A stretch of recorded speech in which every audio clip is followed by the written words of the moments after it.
Hey guys, it's Brother Jay with the Reformed Hope Family Church, and this is a special video for my youth group. So, hi everybody.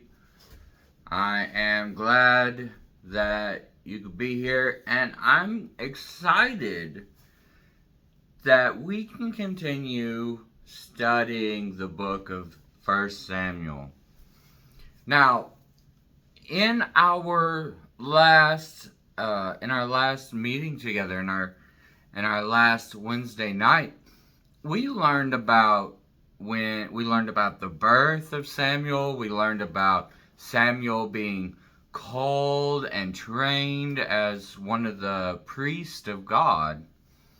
Well, and we also learned about Eli and his sons. We learned how Eli had let his sons be such terrible priests and such terrible people, such terrible shepherds for the house of God. And so here, where we are now, we're going to pause from the life of Samuel, and we're going to talk about something really fascinating that happened right after this. So we're studying from 1 Samuel chapters 5 and 6. Let me make sure. Yes, 1 Samuel chapter 5 and 6. So one of the things that one of God's punishments, because of the way that Eli and his family, the way they treated the house of God, the way they treated the people of Israel, the way they treated offerings and tithes. One of the things that God did to Israel was they allowed the Philistines, which were the enemies of Israel, right? We learned some about the Philistines when we were talking about Samson. The Philistines and the Israelites were always warring with each other. They were always fighting, right? And for my girls, we learned in Genesis chapter 10 that the father of the Philistine nation was a descendant of Ham, the son of Noah. And so his relatives were the founders of Egypt, the founders of Canaan, the founders of India, right? The founders of Babel, all the great nations that were great in the world, but had oppressed and warred with God's people. And the Philistines were no different. When we come to this point of the Bible, the Philistines were just they were the most common, the normal, typical, everyday person that warred with Israel. Okay, and so and something interesting is that the Israelites didn't just go out and fight the Philistines. The Israelites didn't go out and try to conquer the Philistines. It was just the Philistines were constantly coming and attacking Israel.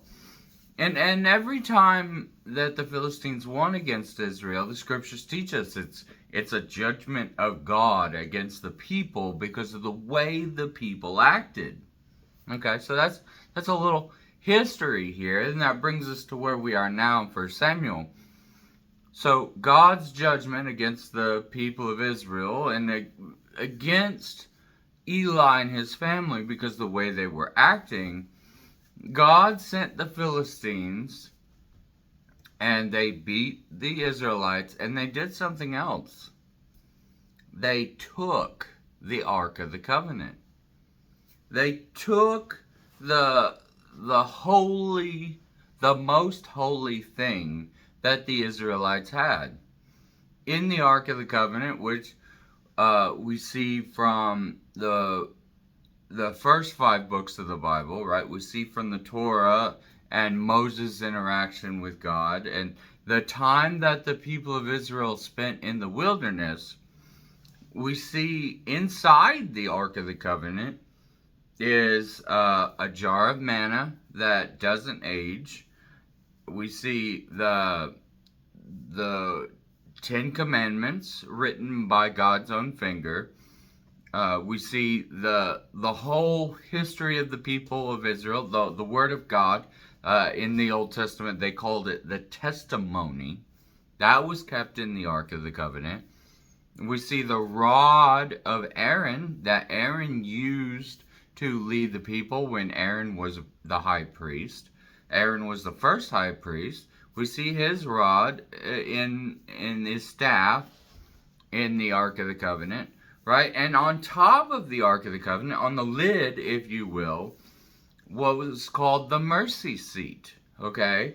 So on the mercy seat, that is where the Spirit of God would come to rest anytime that God wanted to communicate with the leaders of Israel, the high priest, Moses, Joshua, right? This is where the Spirit of God would come to give direct messages to the people of Israel. And so, like, it was very, very important. Every time they did offerings and sacrifices and stuff, they would put some of the blood on the mercy seat, right? So the mercy seat stayed holy. So the mercy seat, the Spirit of God stayed connected with the people, right? This was their direct lifeline to God. When you prayed, you went to the temple, the tabernacle, before, and you brought your offerings and you gave it to the priest, and the priest would go to the mercy seat for you on your behalf. This was the connection that Israel had with God. Okay, it wasn't like now. Jesus took that separation between us and God and mended it, right? Jesus is our mercy seat. Jesus is our connection that we have with God now. And because of Jesus, we can, anytime we want, anywhere in the world, we can always pray to God. We can always have a connection with God. But back then, before Jesus, they didn't have that connection with God other than the Ark of the Covenant. So God's punishment on Israel was so bad because of Eli and his family. God allowed the Philistines, the enemies of Israel, to come to Israel, take the Ark of the Covenant, and they took it back with them to the Philistine nation, right? And so that's kind of where we pick up in in chapter 5. And so what the Philistines decided to do was, they're like, you know what? In their mind, they captured the ark. They defeated Israel because the Philistine god was greater than the God of Israel. The way they imagined it, right, is that there were multiple gods in the sky always fighting with each other, and whichever god was stronger, that's whose people were stronger. This is how they thought. This is what they understand, because they believed in all of these different gods, right? This is a pretty historical, pretty typical idea in mythology. If you look at the different mythologies, whichever god is the most powerful or reigning on high, that's whose people are the most powerful on earth. And so that's what they thought.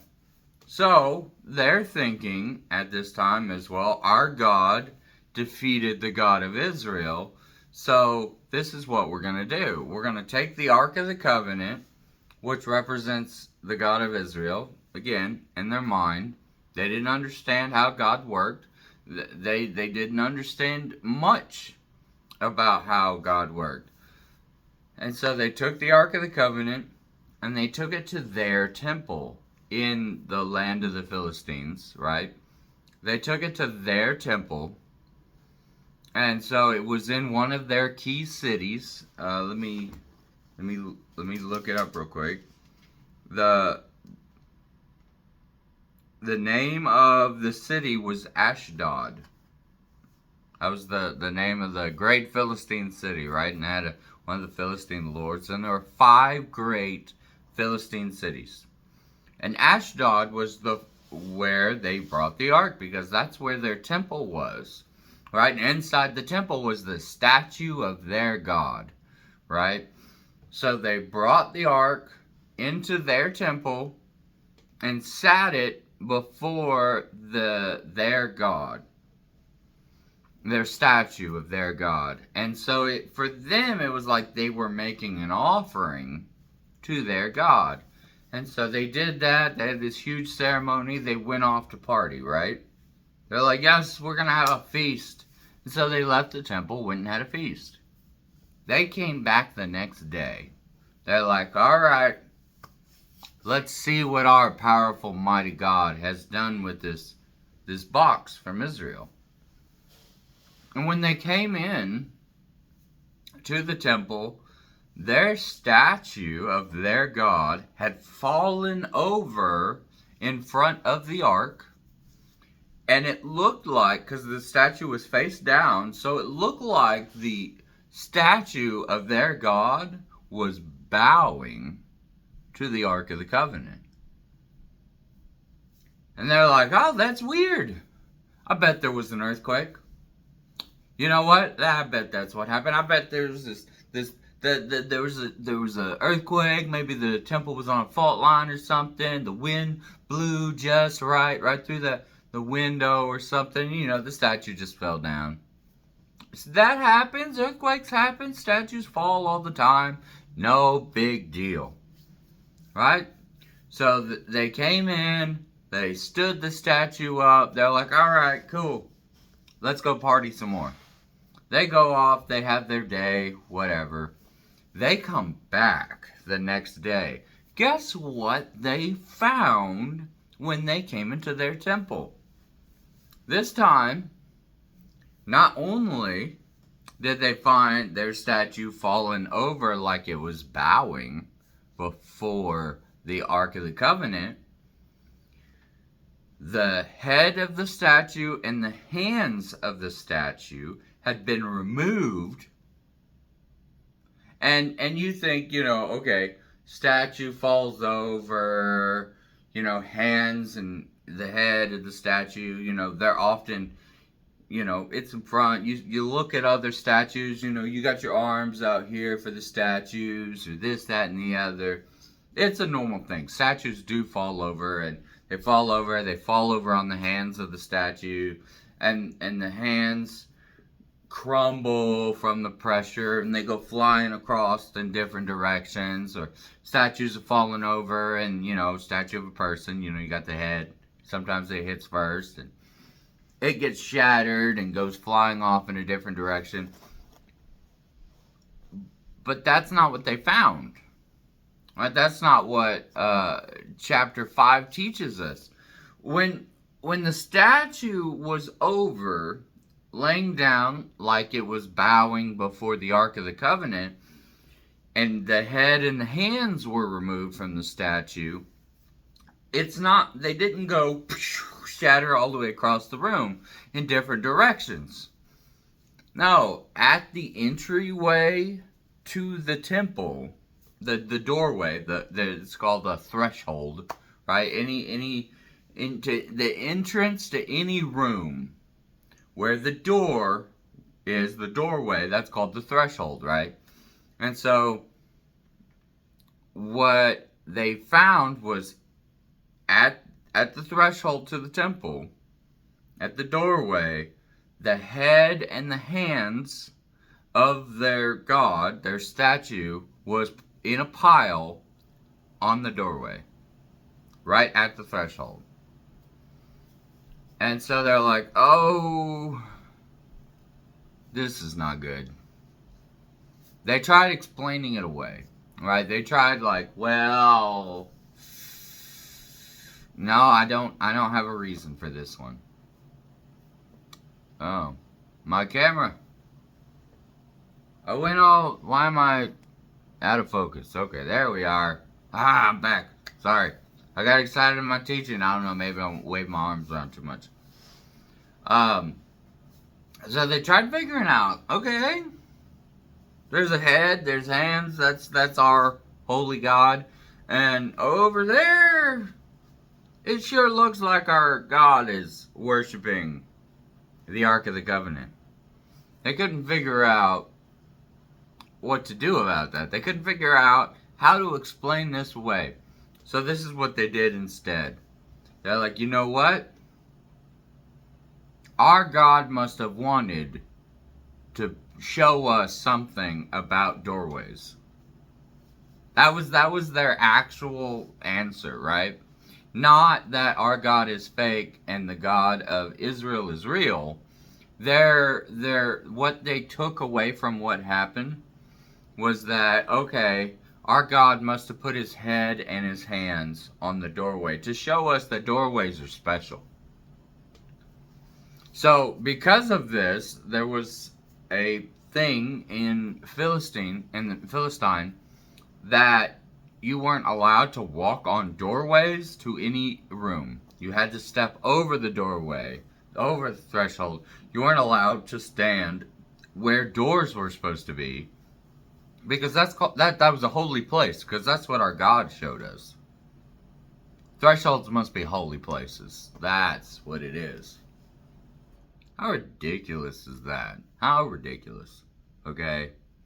And really, you know, we ourselves as tiny humans, we can look out into the world and we can think, oh, there's got to be a good explanation. We just make stuff up instead of thinking, okay, there's a God that's in control. There's a God that runs the universe. There's a God that was looking out for me. That's why I didn't hurt myself or break my leg. You know, how many times do we do kind of dangerous stuff? I don't know. Something about pallets and tree branches overlooking cliffs come to mind. I don't know why I would be thinking about that specific instance, right? And how do 40-pound people put these pallets in these trees and not fall and break their leg into a million pieces, right? The only thing that comes to mind there isn't that these 40-pound little people are really talented and extra strong. It's that there must be God looking out for these 40-pound little people. Okay? We have to understand that there is a God in control that looks out for us, takes care of us, protects us. Okay? Especially when we do stuff that we know we shouldn't. Okay? Especially when things that are a little too dangerous and we probably shouldn't be doing it, right? Are any of you little people hearing me? So that's where the Philistines were. They found this ridiculous, silly answer to explanation for what's happening here. So it was a law. It was a huge thing, right? And so now something else happened. It doesn't talk anymore about them going into the temple and finding certain things. I think that they probably took the statue of their god out of the temple so nothing else would happen to it, because they were tired of finding their statue all beaten up every morning. But here's the thing. The Philistines didn't get the message. They didn't understand that the God of the universe wants them to stop playing around. Right?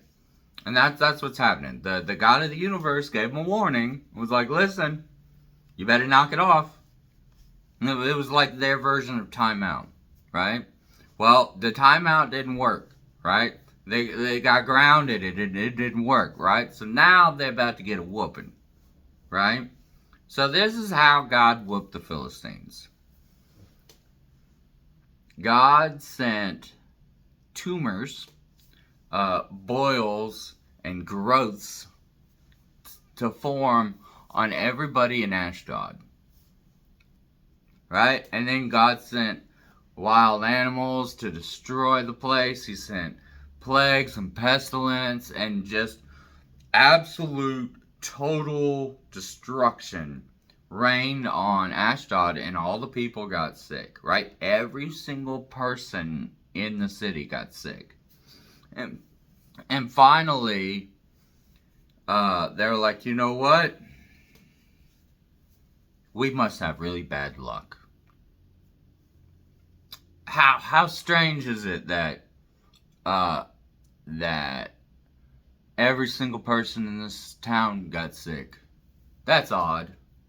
You know, and then even more, how strange is it that mice and rats came in, and it was mice and rats that came out of nowhere, came out of the fields, came out of everywhere, and started destroying our city and eating all our food and this, that, and the other. And it was a terrible place to live in Ashdod. And so they're like, you know what? We must have really bad luck.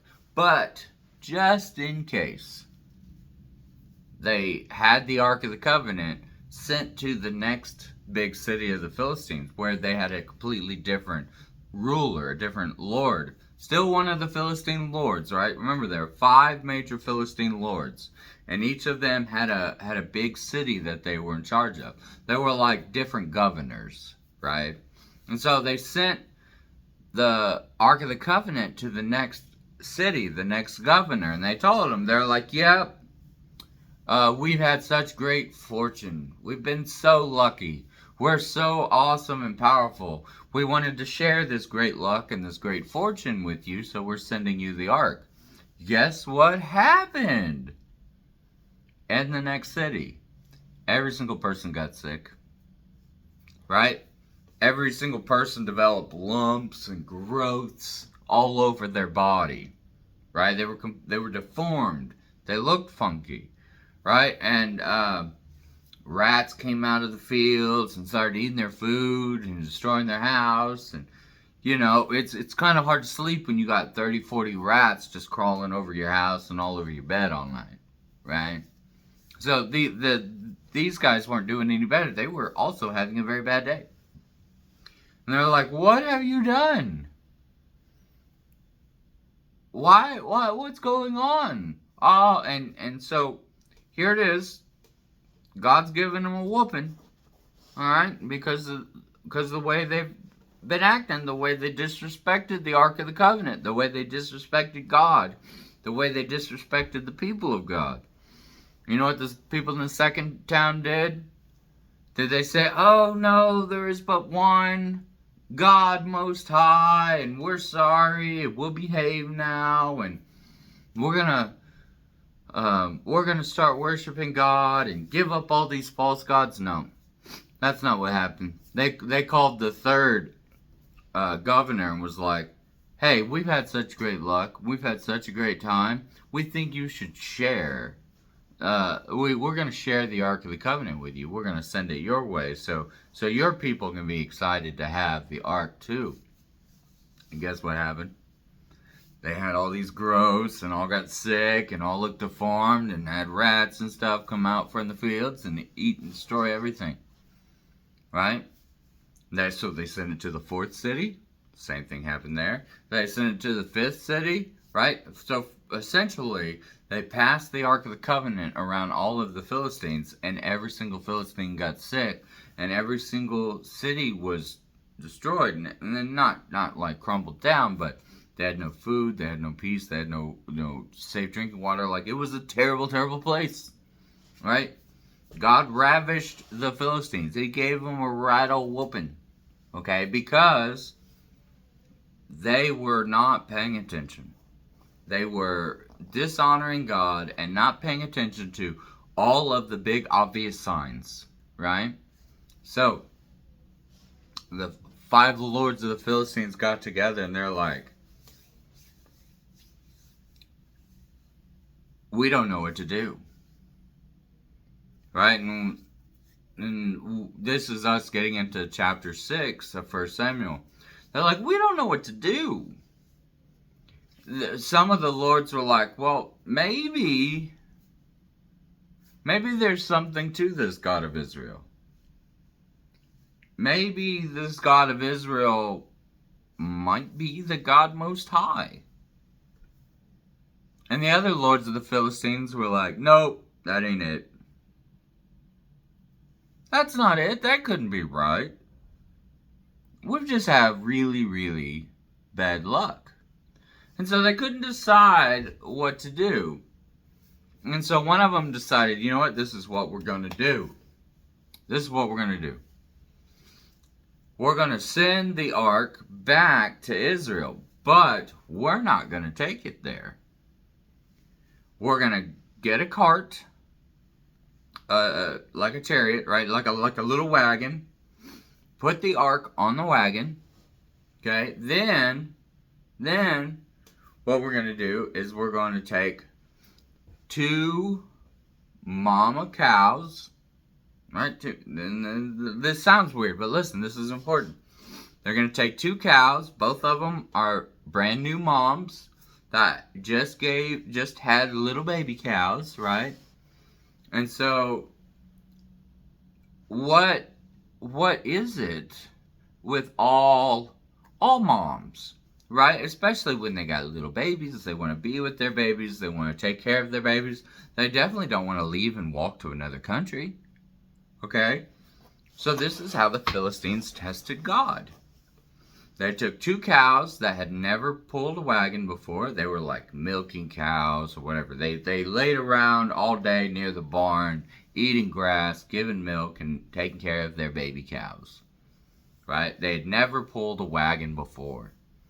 And so they took 2 of them. Both cows just had babies, wanted to be near their babies, right? And they're like, this is what we're going to do. We're going to put the ark on this wagon. We're going to hook up these 2 cows. And since God of Israel isn't the God Most High, this is what's going to happen. First off, they're not going to want to pull the wagon. Second off, they're going to go where they're going to go right back to the barn where their baby cows are. Right? Because of course, mommy cows want to be with their babies. And they said, but if the God of Israel is the God Most High, those cows are going to walk straight across the land of Philistine and march right into Israel. And they're like, but that's not going to happen. That's not right. That's not true. There is no God. No God Most High. Right? And so there was another thing. They're like, well,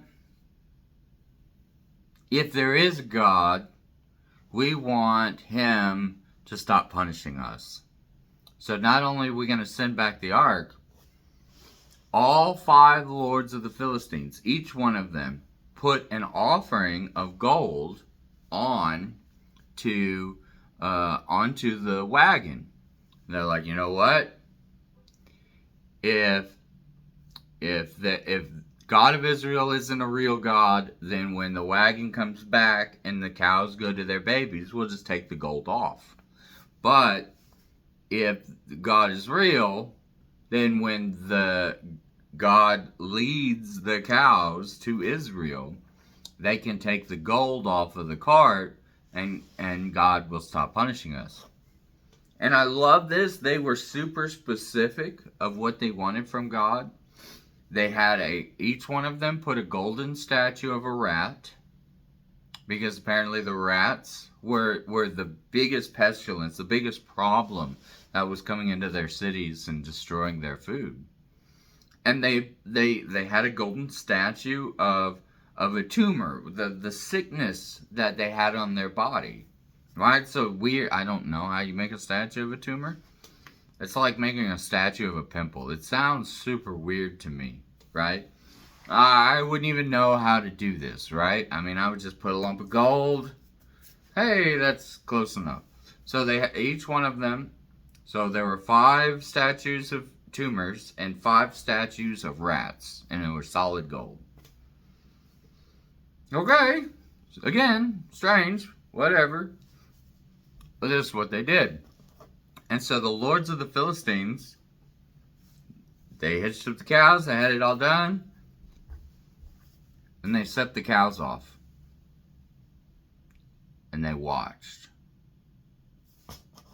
And you know what the wagon did? And the cows, and the gold, and the Ark of the Covenant? The cows dragged the wagon straight to Israel. Not turning one step to the left or to the right. God pulled, God directed, God told the cows, go to Israel.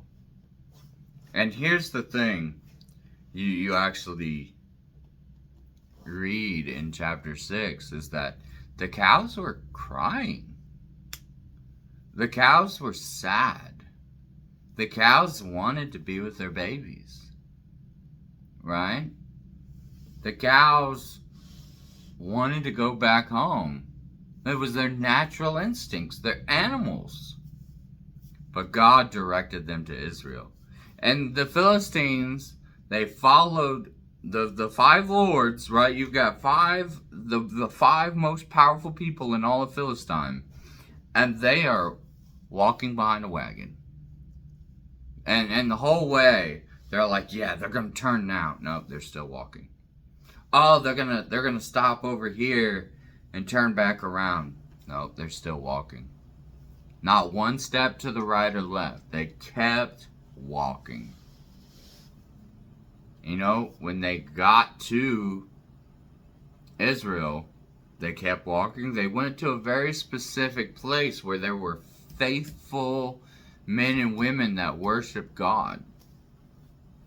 And they stopped.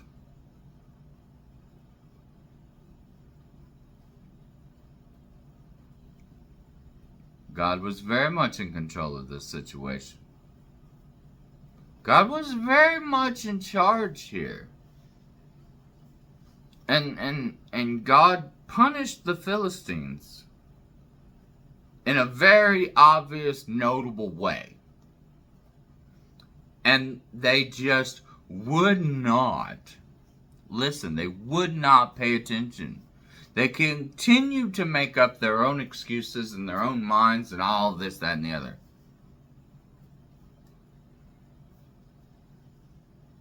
Do we do that? Oh, no. Surely not. And that's my challenge for us little ones. You know, for one, read 1 Samuel chapter 5 and 6, read that for yourself. Get in all of that information. Get in all of those details. Learn about what happened. Okay? Learn about how God was in control this entire time. And then, secondly, look at times in your life. Look at moments in your day, like where you can see that God is in control. God is looking after you. God is keeping you safe. Now, I'm absolutely not saying go do something dangerous. Okay? Stop doing stuff dangerous. Okay? Stop being silly. Stop doing things that's going to end up with a broken arm or a broken leg, okay? Stop putting pallets in tree branches, okay? Gracious. But look at your day and look at your life, and right, we were talking last time about learning to see the blessings of God, learning to see when God blesses us, and learning to appreciate the things that God does for us. But what we are looking at here is more than just God blessing us. God is keeping us safe. God is protecting us. God leads us in a direction. Sometimes, you know, maybe that's not what we want at the time, but what it turns out is that was amazing, because look at where we are now. Okay, and it's a difficult thing for little people. It's hard to see past the now. but it's something that will help us grow, okay? So, I love you guys. I'm sure that all of you, well, most of you, have been really well behaved. I look forward to seeing you guys, and keep me in your prayers, and I will keep you in mind, okay? God bless. You are dismissed.